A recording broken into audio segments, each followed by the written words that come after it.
يا هلا شلونكم؟ ما هو مرض السعال الديكي وكيف يتم الوقاية منه؟ مرض السعال الديكي هو مرض بكتيري معدي ينتقل عن طريق الرذاذ المتطاير من الشخص المريض.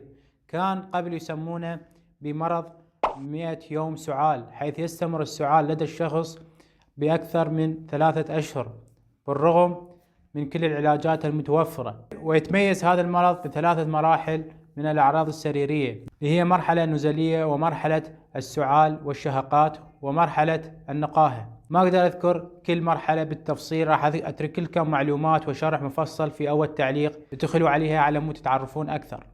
حيث يتم الوقاية من هذا المرض من خلال اللقاح السعال الديكي. يوجد هذا اللقاح ضمن لقاح يسمى الثلاثي، يعطى للطفل بعمر 1.5 سنة وبعمر 4 إلى 6 سنوات. صحة وعافية إن شاء الله للجميع.